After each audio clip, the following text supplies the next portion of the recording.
Hello and welcome to this expert panel discussion on transforming public health through a range of initiatives such as digital innovation and lifestyle behaviour change.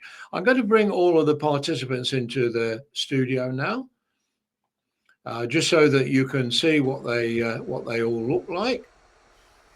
So this is our Mary Ben. We still have one presenter to join us. Ron O'Donnell is joining us from Arizona State University, but we have a great selection of experts on this topic with us today. Just a reminder to all of you that you can type in any comments or questions into the chat area as the session goes along. So I'm not going to waste any more time. What I'm going to do is ask each of our presenters to introduce themselves and share a few slides. So I'm going to make them disappear one by one and hand over to Ben. Thank you very much, David. And I'm presenting from outdoors at the moment in the middle of December. Not the most common of things, but I had a train cancel, and so having to make it work. Right, let me share my screen and I will start presenting.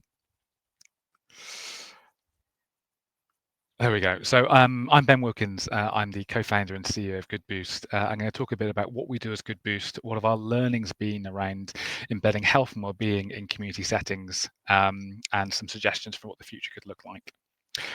So as Good Boost, we are a social enterprise. We're very much mission driven in transforming any space into a therapeutic place, supporting people to move more, have fun and feel better, to better support people's health and well-being, so they love looking after their health and well-being. Love is a very intentional word for us because we don't self-management to be something people have to do, but something that they want to do. I like that it's tailored to each of us and we can go at our own pace. It's really good to have a visual of the movement. It asks you lots of questions and you can see how your answers have affected, what comes out in terms of the suggestions of exercises. I tell you, I don't know what I'd do without Good Boost. I went to the physio at Shakespeare Road. They told me the pain in my hip, they couldn't do anything for me because it's due to the stroke. I was to have operation in December, just before Christmas. And when I went in, I was all prepped and everything. And when they examined me, they said that I didn't need to have the op. They cancelled the operation. I didn't have it done that day at all.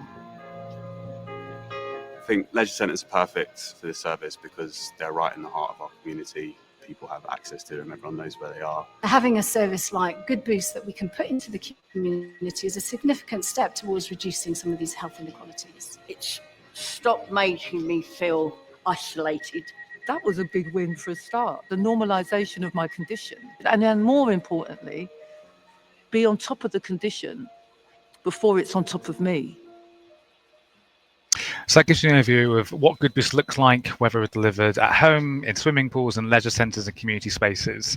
So the main healthcare challenges we address is primarily we started with joint conditions and people living with MSK or musculoskeletal conditions, but we know that around 3/4 of our participants are living with wider multimorbidity, and a high proportion actually come through because of emotional and mental health challenges, and that's many of the benefits they experience.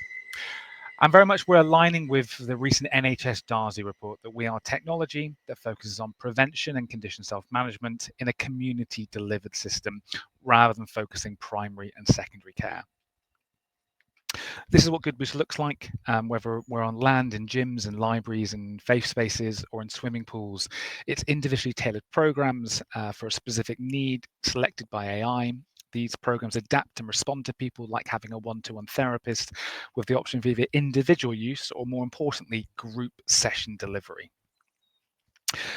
And it's more than just technology. Technology is a really important conduit and facilitator for our services, but a main part of the motivation for people to come along is this group element in a local community space, which delivers this peer and social support, which is essential for that emotional support. And we also work on gamification in terms of group goals, which creates social contracts between individuals and within groups, which again is really important for motivation. A key part of lifestyle medicine interventions is that it's a habit that goes on for weeks, months, and hopefully years, and it's using that social, that emotional, and gamified strategies to keep people engaged for longer. So we deliver all across the UK with multiple leisure providers, the largest gym providers, as well as with NHS services directly. And a big part of what we've been working to do is create pathways from health into community spaces. And we know around a third of our participants are coming from primary and secondary care into local community spaces, gyms, pools, and libraries where we delivered. And a lot of that is linked to having our certifications, whether it's NHS Digital or ORCA Medical App certified, to give trust not just to our participants, but to clinicians feeling comfortable to refer and signpost people into community spaces for health and wellbeing. And we have a dramatic impact on people's lives. We are transforming lives from physical pain, physical function, overall quality of life, mental health. We've had case studies and research publications on this and the value we create in each venue that delivers Good Boost. We recently had a report that showed that the average per participant is around £414 of social value generated, which is around a 5 times social return on investment. So social return on investment and creating health impact is really important for the scaling of services for community health and wellbeing, but it also needs to deliver a return on investment for the community venues that we're delivering in. For the gyms we're working with, an example here is Parkwood, one of the largest leisure providers in the UK. Promoting our services for health and wellbeing was one of the most cost-effective marketing campaigns they've run.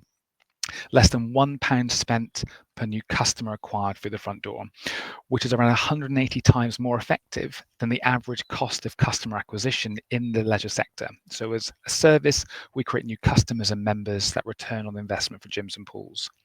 We also know from booking data that for every one Good Boost class, people on average go on to 3.7 other activities.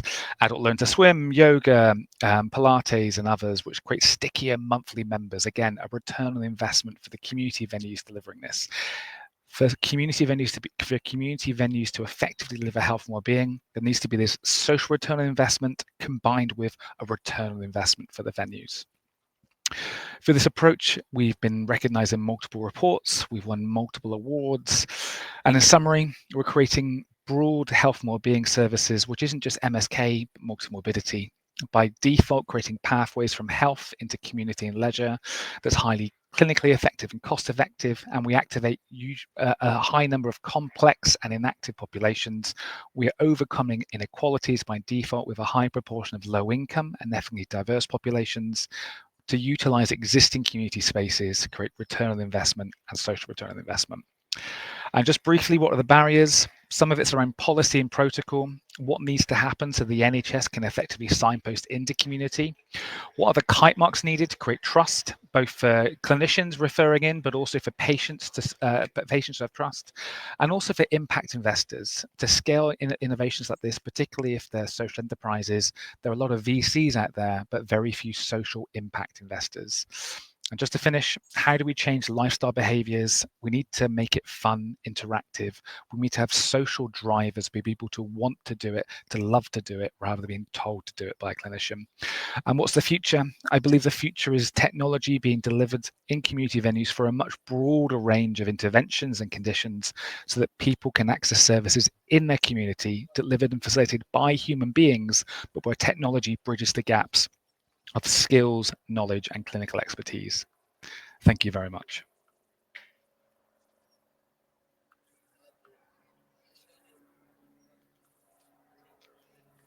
Back over to you, David.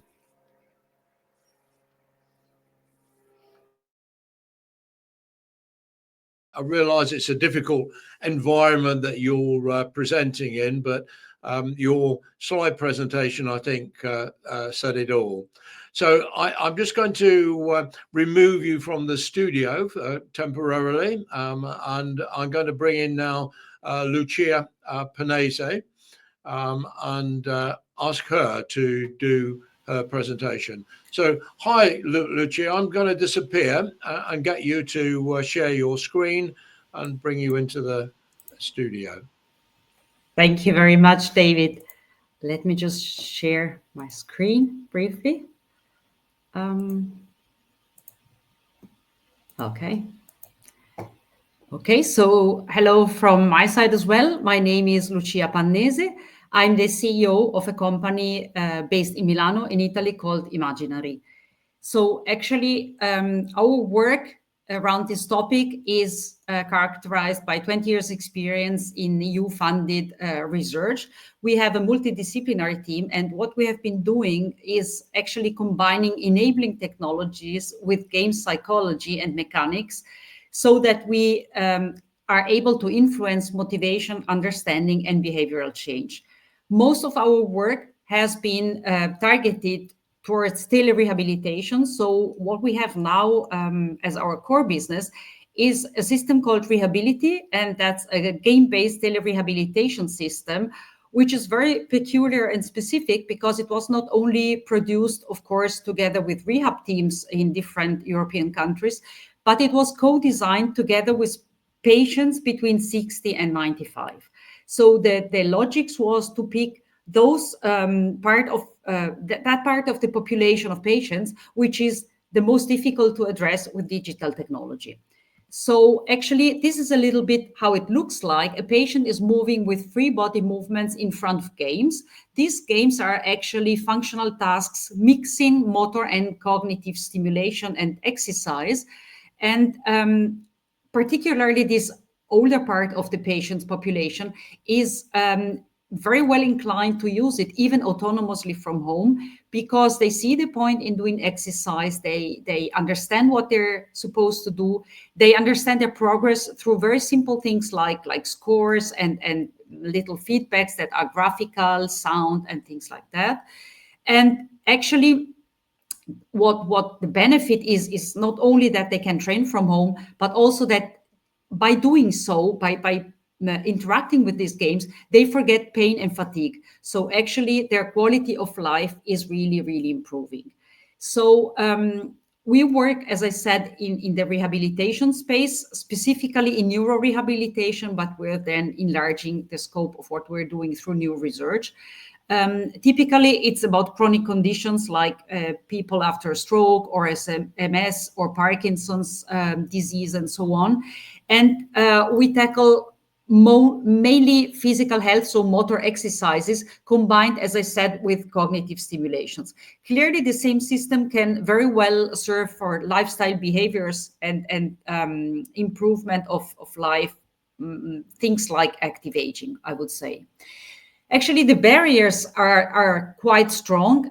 We're a small company, so bringing innovation into something as difficult and as really sensitive like the rehab market is not easy. There is a lot of lack of knowledge in the market because specialists very often react to our system saying they're very surprised positively. They didn't even know that this is possible. So actually there's really the need of a lot of information and bringing this technology to the right people and to the stakeholders of this community. Of course, there are restrictions such as the lack of reimbursement policies, which all over the countries, with every country with its own peculiarities, is still lagging behind. So policy-wise and organization-wise, there are restrictions also because new processes need to be put in place. The need for a medical device certification, which we have already in neurology, is a restriction anyway, because, for example, afterwards, you're obliged not to change your system, while sometimes clinics and other stakeholders would like to see the system growing and having new exercises and so on. But then again, you're constrained by law, by the way, by bureaucracy. There is a lack of finance, because innovation costs a lot and it's very difficult to get fundings and to get investors, as we have heard from Ben as well, just right before me. And we suffer from lack of visibility because small companies are hiding there in the big market. How do we change lifestyle behaviors? We were asked by David. I think that motivation, for example, through gamification is the key, because people have to be motivated to change their behavior. They also have to understand why they should. So information and education also play a very important role. And I think from the very beginning, because if then it's a habit to behave in a positive way, to have a healthy lifestyle and so on, then it's much more easy to go on and keep it up. I also think that we can also reason on a different layer, like a change in urban spaces, for example, offering free sports areas, increasing green areas, particularly in urban contexts. So we have really to enlarge the system that we're looking at. That's my opinion. And the future, of course, I see development in technology, because that's part of my experience and my work, my job, but also a massive health service reorganization. And really, I believe that multidisciplinarity is really at the core of everything that we will have to face. I imagine there will be boundaries shifting, actors changing, new services being put in place. Healthcare cannot stay only in the hands of specialists, because they are just too few and the needs are too big. So we really have to think out of the box and change the space that we're looking at. And education will be one of the triggers that we have to play in these new scenarios that we have to put in place. David, I think that's the main thing that I wanted to say for the beginning. Thank you. Back to you.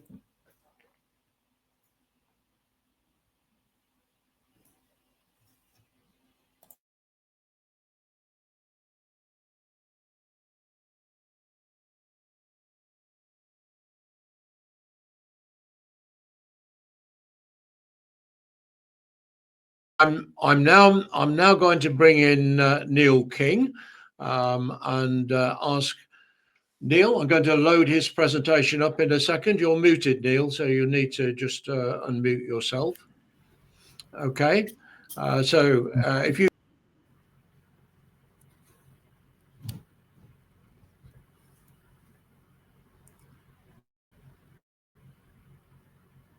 Right, so David, I think you're controlling these slides, yeah? Okay, thanks for having me on. I'm Neil. I'm the founder and chief executive of a company called Longevity, based in the UK.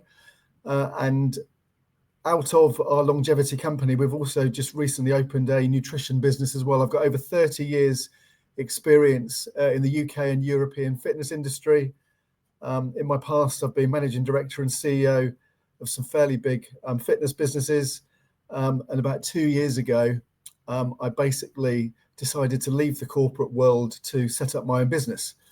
And one of the reasons I did that was I felt there was a huge untapped opportunity to try to promote and encourage older people, i.e. age 40 plus, to really get into lifestyle medicine and to optimize their own health.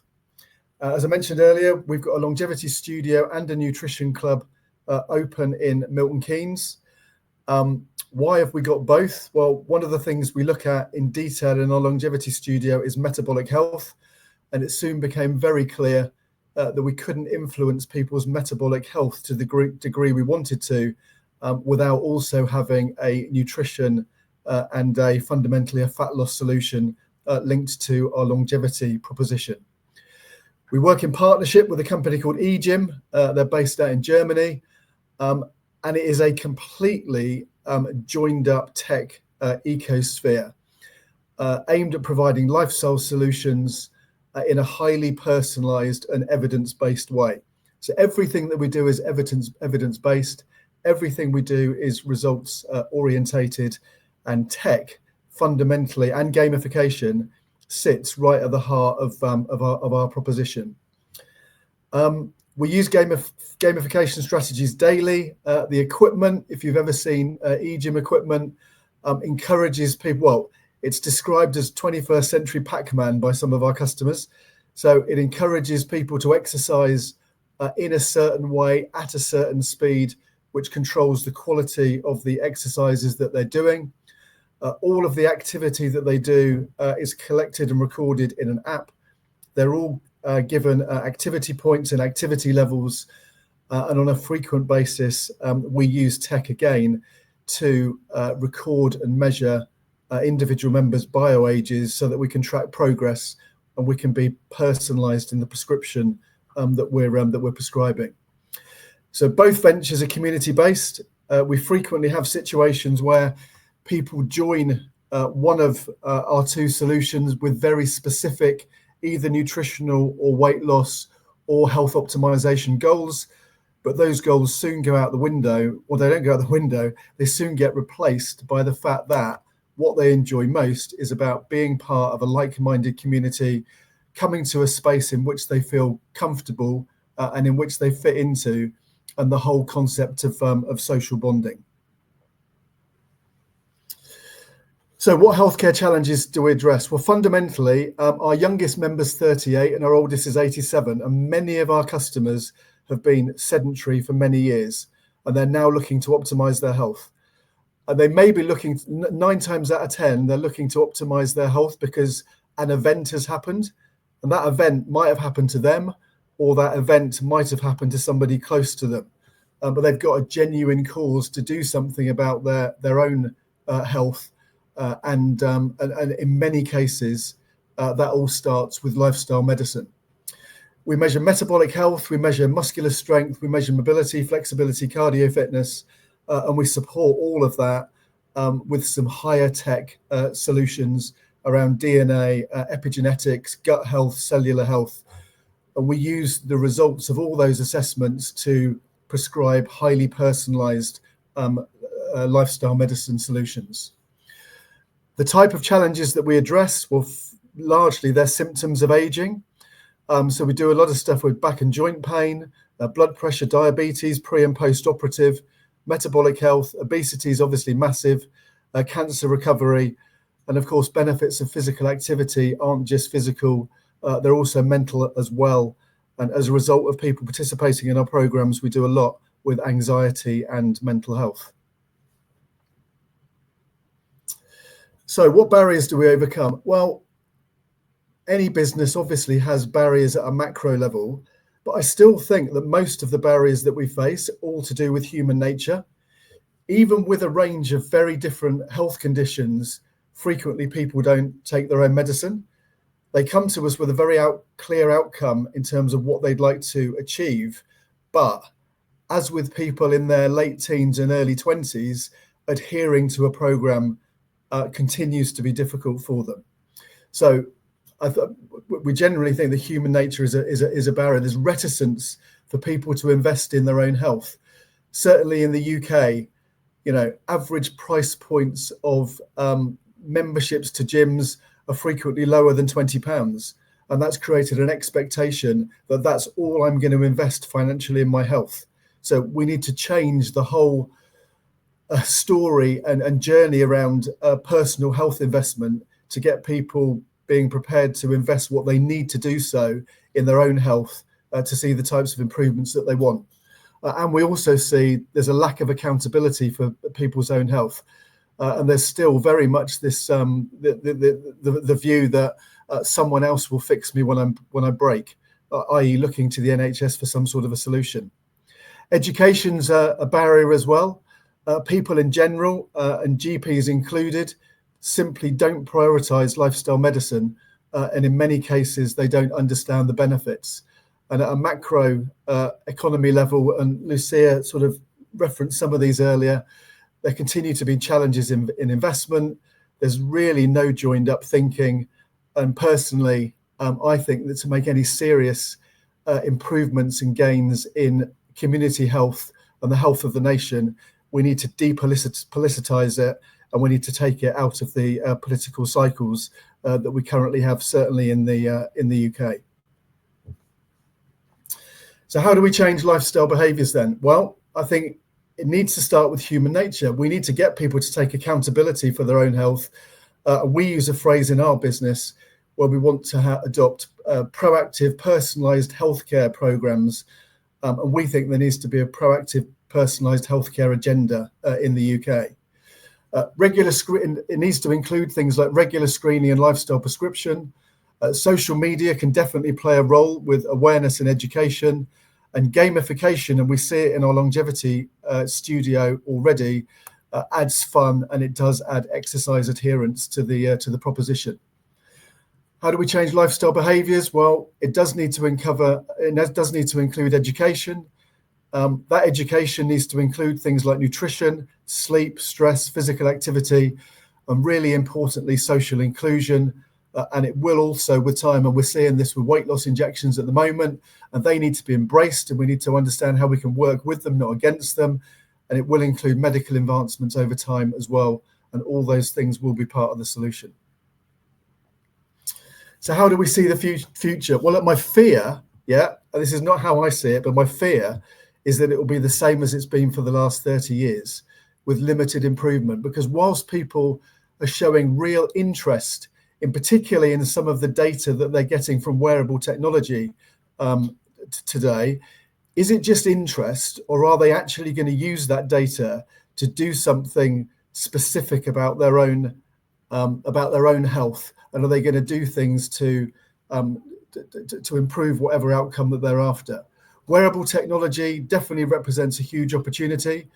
We think self-assessment, particularly following COVID, will grow and grow. And the concept of people using tech to do assessments in their own home and then sending that sample, be it a blood sample, a saliva sample, off to a laboratory for analysis and then getting the results back, is going to be more and more important over time. And finally, we think that health optimization and lifestyle medicine will become more mainstream. The challenge to that is going to be, what's the definition of mainstream? Does it mean we're getting 5% penetration, 10% penetration, or does it mean that it becomes much more mainstream than that? And concepts such as lifestyle medicine are the things that are talked about in bars and restaurants and in the comfort of socialising with their own friends. Thank you, David. Thank you very much for that, Neil. I think there's been developing quite a common theme and common experiences through all of these presentations, but I do appreciate that. So I'm now going to bring in Neil Binderman, if you just unmute yourself, Neil. And I'm going to, in a second, load up Neil's presentation and ask him to give us that presentation. So I'm just loading your presentation now, and I'll advance the slides for you.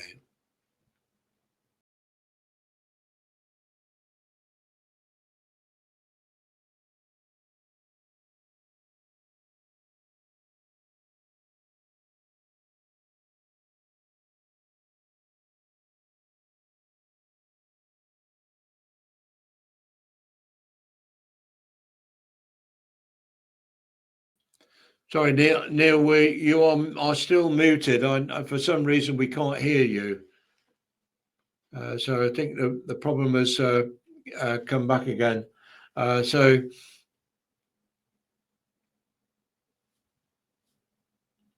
let me see if you can solve that problem. Can you hear me now, David? We can hear you now. We can hear you now. Right. So it's to do with my computer. It seems to be a problem. All right. Okay. We'll try again. So I can see my slides now, I think. So that's great. So yes, I'll start again, but nice to be here. I'm Neil Binderman here. I'm a lifestyle neuroimmunologist. The reason for that title will become clear as I go through this. I run what we call now the Person-Centered Neurosciences Society and also the Lifestyle Health Foundation. So if we could move on. Thanks, David.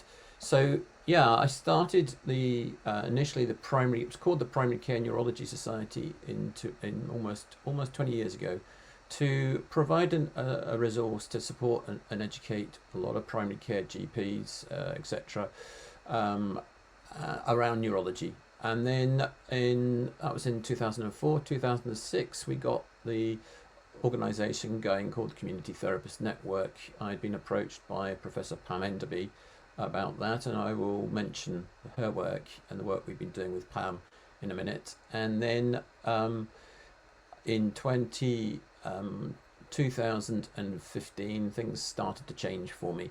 As it says there, I had a brain tumour diagnosis in 2015, and that drew me into a very different world, one in which I came to hear about and learn about the British Society of Lifestyle Medicine, and was actually involved with working with them for a couple of years. And then at the same time, around that time, we turned the Primary Care Neurology Society into what we now call the Person-Centred Neurosciences Society. And I moved towards setting up the Lifestyle Health Foundation with a good colleague of mine, Graham Stevens. If you could move on, David, to the next, thank you. And so with the Person-Centred Neurosciences Society work, we turned it into a Person-Centred Society for various reasons. One was to really recognise that we have a lot of healthcare professionals in the world who have neurological conditions themselves, and we wanted to recognise that and brought a new group of professionals onto the steering committee. And as part of that work, we created this paper about what is it like to hear life-altering medical news perspectives from health professionals, and that is a very interesting insight into how it can be for those professionals, and also gives a perspective on anybody who's been diagnosed with a neurological condition or any condition really, because there's a few key messages that have come out of that work since we changed over around 2020. And then that journey has continued to be more person-centered and engaging more with the public through this brand, the Cafe Neuro Cafe, and a van. I sold my my car and I traded it in to go on the road with a van to really meet and talk with members of the public and other professionals, because I go to health shows with this van, to explore discussions around all aspects of neurological support for people with neurological conditions, and also a lot to do with emotional health and lifestyle neuroscience is where we're moving into at the moment. And then just this year, we ran this event called Brain Care 2024. And as you see, the tagline was all about breathing life into medicine and healing through lifestyle neuroscience. And it was very much about learning from lived and living experiences and the power of the voice of those living experiences.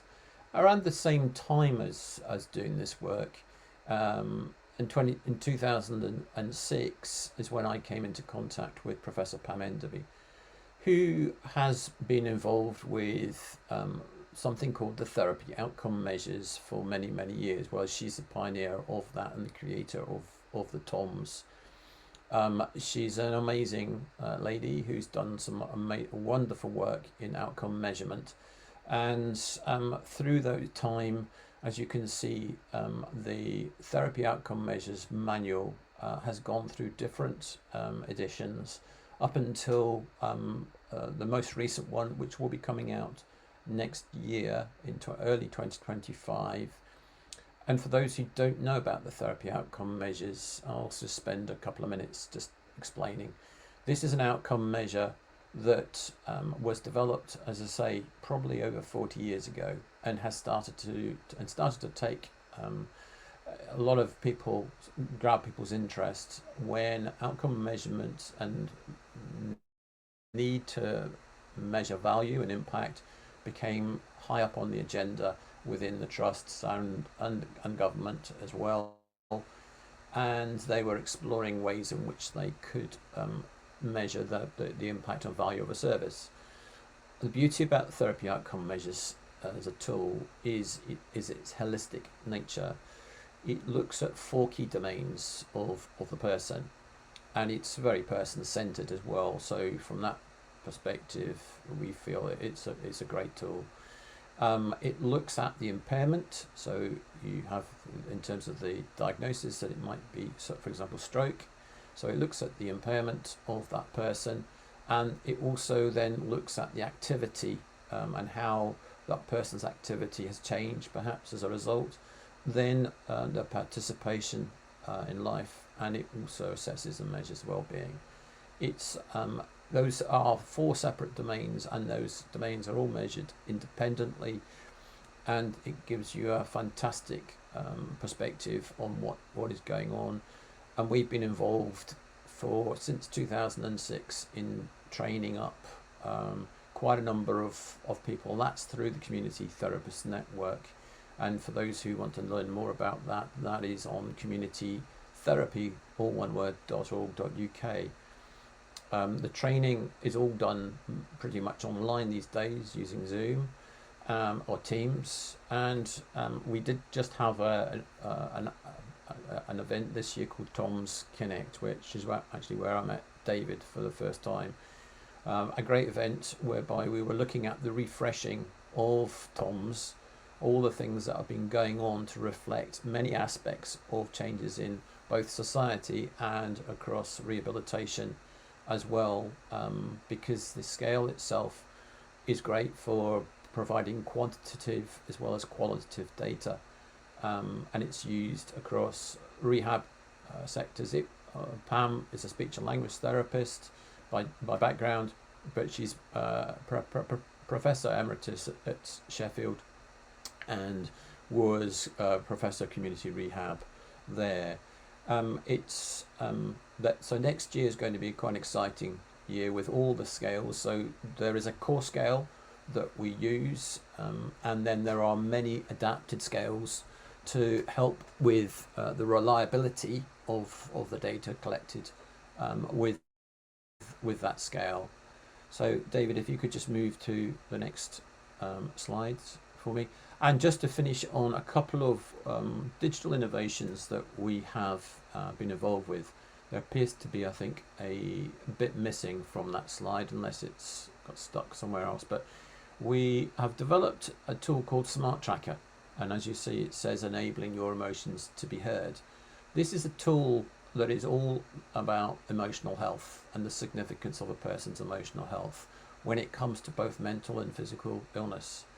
It came out of part of my experience of being diagnosed with brain tumour and realising that for probably 45 years so I'd taken my, a bit more than that probably, I'd taken my independence for granted, because I had to have my driving licence taken away due to the nature of the surgery, and that is when it hit me like a ton of bricks.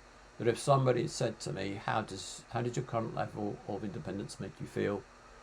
Quite frankly, I would have said shit. And then it was that made me realise the significance of my emotions, and the fact that my emotions, if I let them be heard, I realised how important my independence was as a value.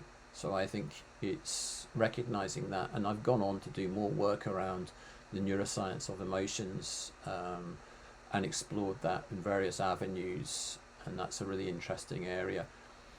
And then the other area of development was Equal, which is about epilepsy quality of life. And again, this is very much around lifestyle health and medicine, because it's highlighting how diet is a very, very great approach to controlling seizures in epilepsy. It's been known for over 100 years now that shifting to what's known as a ketogenic diet, I know a lot of people will have heard that diet. Many of you have probably heard about it in weight loss and other areas as well, but it's actually main reason for coming about within the medical world was back over 100 years ago, when they discovered that it seemed to stop the seizures of a young lad on Ernest Shackleton's boat.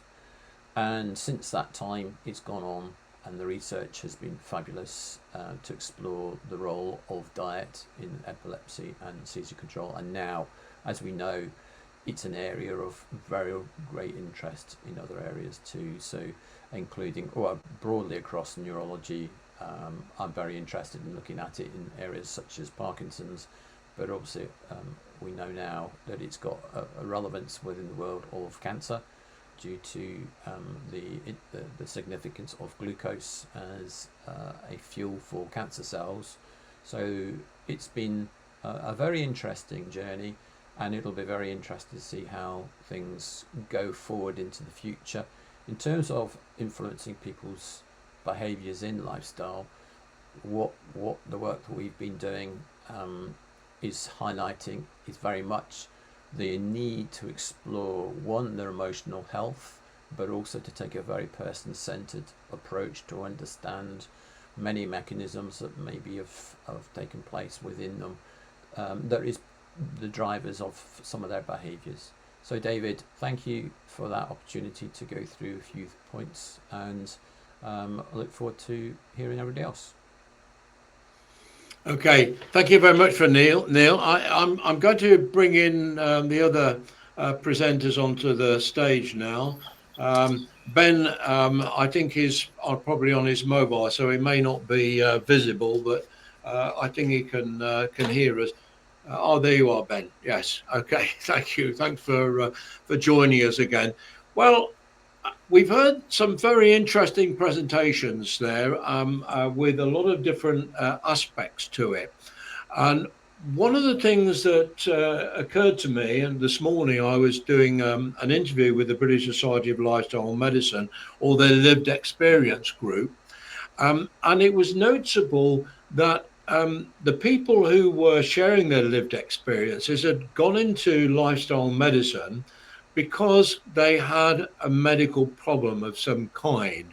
So the question that I want to ask, and I think Neil King kind of referred to it in his presentation, do you think that it is lifestyle medicine is most likely to be attractive to people who have a medical condition, or they've had something like a brain tumor like Neil, or in Lucia's case, some of the people that she works with have got various neurological and other health conditions. So do you think lifestyle medicine is the best audience for it, are people who already have a condition?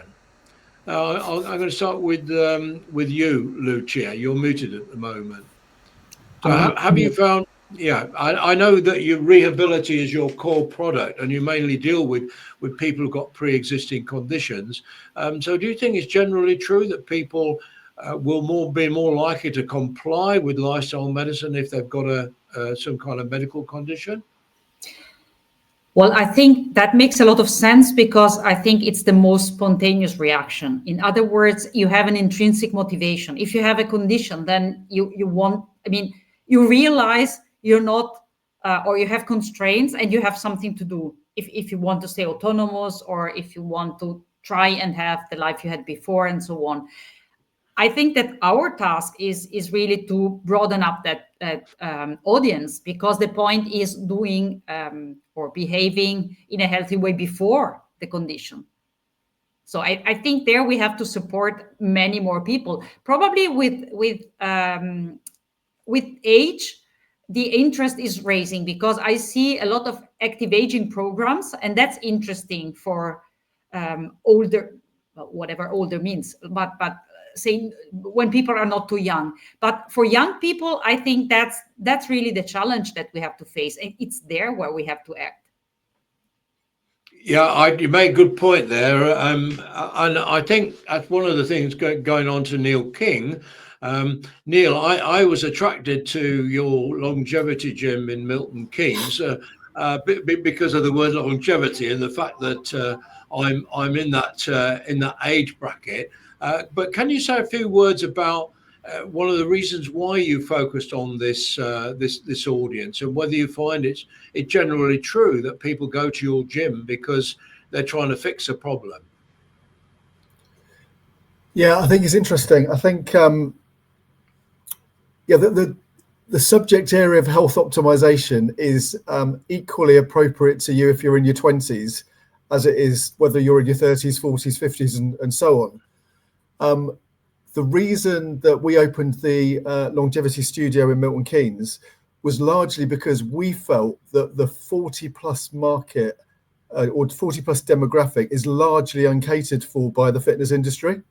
You know, if I go to fitness conventions and fitness shows and exhibitions, I guarantee that 95% of every single thing, Good Boost being the exception, but of everything on show is aimed at 18 to 35-year-olds. Well, the fastest growing part of the population, worldwide population, is the over 50s. So we need to be reinventing ourselves, reinventing the proposition to deal to cater for an aging demographic, and that's what we're trying to do with longevity. And when it comes to longevity and health optimization, fundamentally, we're trying to bridge the gap between the world of fitness, which I'm very experienced with over the last 30 years, and this new world of lifestyle medicine and health optimization. And if you can bring both together, you end up with a fascinating proposition which should be appealing to all of us, basically. Because whether your interest in health has been triggered by an event or not, we should all be interested in investing in and taking accountability for our own personal health. And that's the space that I personally think we've got to get into. But it's not going to happen overnight, and it's not going to be easy. And, you know, there's going to need, like I tried to say in my presentation, there's going to need to be all sorts of education around that at a multitude of different levels, really. You know, from TikTok that my kids are into every single day to, you know, national health strategic campaigns, which are, you know, the reality is, what do you want your life like? What do you want your life? What do you want your life to look like when you're in your 80s? You know, do you want it to be relatively fit, active, independent, meaningful, you know, or not? And most of us, many of us, have got a choice. Not all of us have got a choice around that, and that's where I think, you know, that the whole conversation needs to go. Well, yeah, that brings me on to another point, which really relates to what Neil Binderman described as Tom's therapy outcome measures. And one of the things that I love about Neil King's gym, and I go 3 times a week. I go at 7 o'clock in the morning. We don't use the word gym, by the way, David. Oh, sorry. The word gym puts people off. Yeah, studio. Well, okay, studio. I go to your health studio. I go religiously at 7 o'clock in the morning, 3 times a week. And without bragging, I have to reveal that I've reduced my bio age from 74, which was my physical age when I started, down to 58. So I've decreased my bio age by 16 years in this gym. And the majority of that improvement has come from improvements in my physical strength through the gamified exercises that Neil mentioned. So I now, according to the mobile app that comes with longevity, I now have the physical strength of a 29-year-old man. I don't want anybody to put that to the test, but the point is this, is that I had a metric that I could measure improvements in my health with, something that motivated me to go regularly all the time. And I think therapy outcome measures, being able to judge the improvements, not only for the public health point of view, but from your own point of view as an individual, is a great motivator, and it helps with compliance. So I'm going to ask Neil Binderman his views on that. You know, what influences have people being able to actually see the difference in their health, or measure their own difference in their own health, have in that, in motivating them? With so with Tom's, what I mean to make a clear distinction here is that the therapy outcome measures is a tool that is used by the therapist. Yes. So the therapist is doing the scoring based on their professional judgments and their professional experiences of many years of working with people who may well have had, for example, I mentioned stroke, but it could be in children, it can be in relation to special educational needs, so it could be autism, it could be ADHD, it could be whatever. And so the therapist, if it's a speech and language therapist, is looking at those 4 domains of that person. They will give them an assessment based on a scale, which is a qualitative and a quantitative, i.e. the scale is got values, but there are descriptors for each of those values going from a 5 to a 0, where 0 has there's no impairment as such. So it's a very it's a very interesting tool to use for the therapist, but Pam has, Professor Enderby has created just very recently what we're calling a prom-tom, which means that the person themselves have this opportunity using a visual analog scale to be able to say where they feel they're at in terms of their therapy. And then that's very useful, because then you get to be able to see the difference perhaps between what that person is perceiving with their own condition versus the therapist's interventions. And there's a really important point about this in relation to getting the person's own perspective. If you take somebody, and I imagine Lucia may have had experience with this if working in the stroke field, if you take somebody who's had a stroke, and let's say they've experienced, I think I mentioned this, David, at the Tom's Connect conference, but they've had dysphagia. So the dysphagia being something to do with speech and language.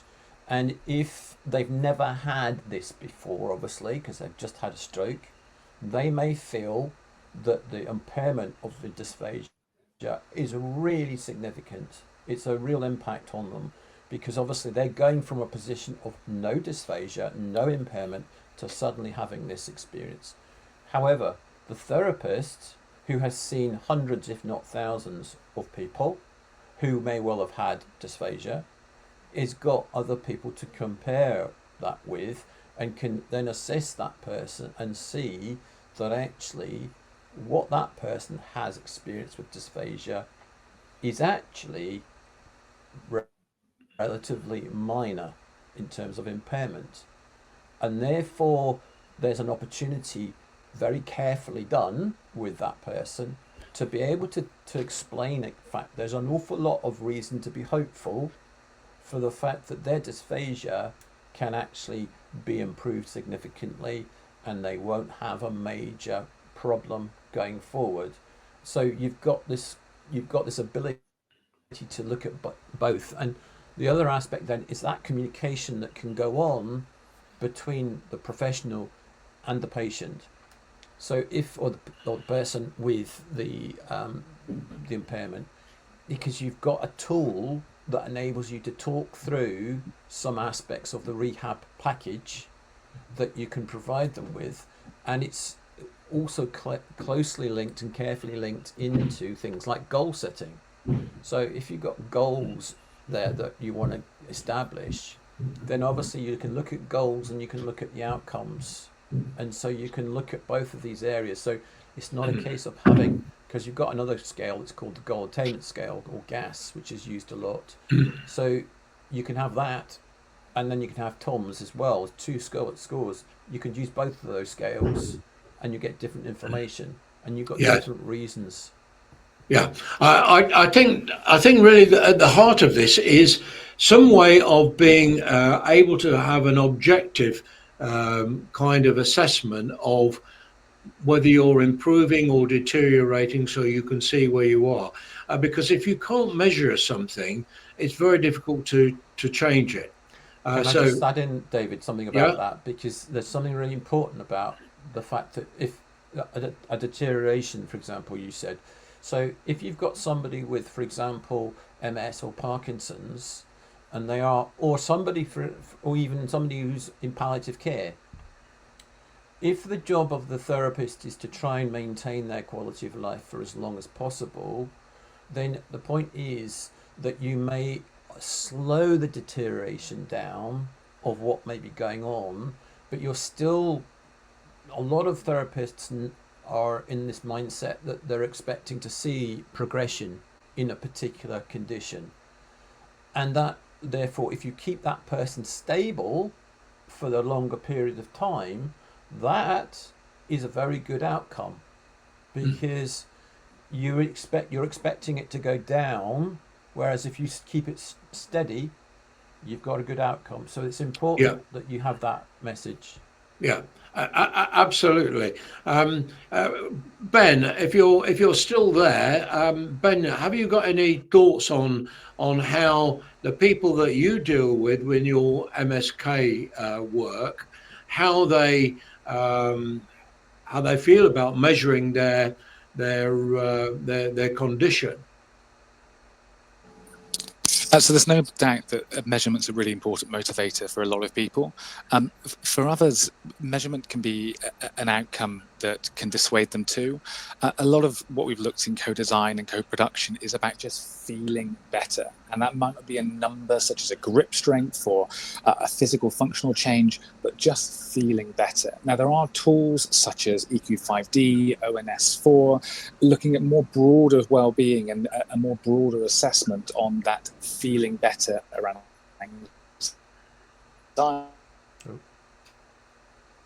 anxiety, satisfaction. But gain more control over my health condition rather than just there's a metric to look at blood pressure or strength, which can be dissuading for some people.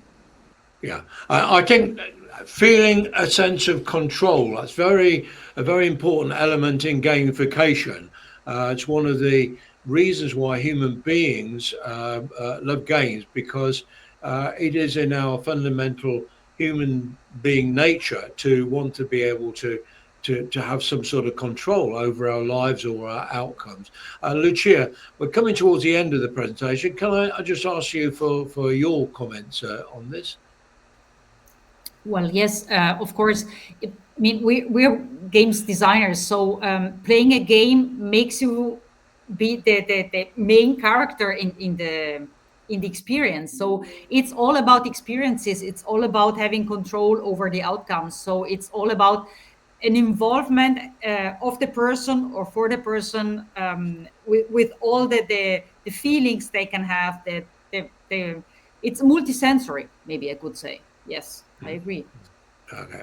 Well, thank you very much for joining me this afternoon. I'm sorry to close the discussion there, but we had a cut-off time of 3 o'clock, and I do apologise also for the technical problems. I've got a feeling that I know that what went wrong, but we'll need to sort it out for the next time. But this was also meant to be a teaser for a bigger event, a one-day conference that I'm planning for next year, which brings together stakeholders from everyone involved in public health and personal health on public, private and voluntary sectors. And I hope you guys will be involved in that. So thank you very much for joining me this afternoon. And I'm going to stop the recording now, and I'll try and get it published onto LinkedIn for all those people who did log on and have been sending messages on LinkedIn to say, where are you? I can't